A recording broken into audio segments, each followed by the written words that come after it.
Hi, I'm Batu from freefincal. The Sensex today recorded its biggest intraday gain after almost 11 years. And the last time it gained so much, in fact, the biggest ever gain was after the announcement of the 2009 Lok Sabha elections, and that marked the end of the 2008 crisis and crash. So let's take a look at these big gains. I'm just used to saying falls.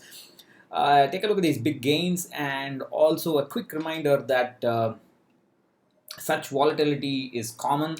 If you have huge downswings, you will also have huge upswings either before or after, and such volatility is common, and it doesn't mean that we are out of the woods yet, and it doesn't mean much. We just need to be a little cautious as always about what's going to happen in the markets.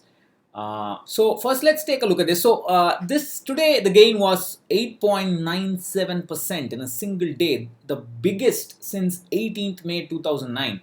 18th May 2009 is the biggest ever, and that's 17.3% gain in a day. That's when all the, if I recall right, the foreign institutional investors came back when Manmohan Singh government got re-elected, and the investors got confidence about about the governance in the country and so on, or at least that India is a safe market to invest in. But that euphoria did not last long. That's a different matter. But that marked the end of the 2008 crash. Then 24th March 1992, 13.1%. Then 2nd March 1992, another 10.5%. 29th February 92, 9.4%. These three gains that I just read out, those are indicated and red in the table there.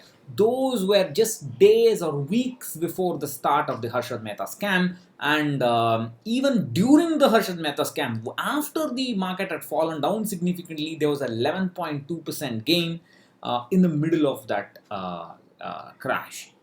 So let's take a look at some of these big crashes. First. You must have seen this graph. I've been updating it, and I've also extended it a little bit today. You can see the 2008 crisis is in blue. The 17.3, which I just talked about, is right there. There was an 8.2% gain intraday, somewhere in the middle, in the 200th day or 199th day after the fall started, and so on. And this 11.2% is just what I talked about, and for the Harshad Mehta scam. And today's 8.97% is in the red line for the February April ongoing crisis.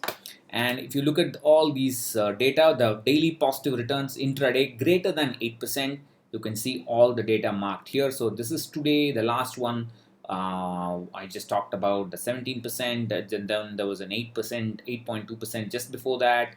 Then there was one more during the bull run, several dots during the Harshad Mehta scam. So only during the Harshad Mehta scam, just before the scam broke, was a maximum number of times the Sensex fluctuated so violently. At that time, the market depth was not so much, so the Sensex was probably not a large cap. By today's standards, Sensex was probably a mid capish kind of situation at that time, and that's why you have these violent ups and downs.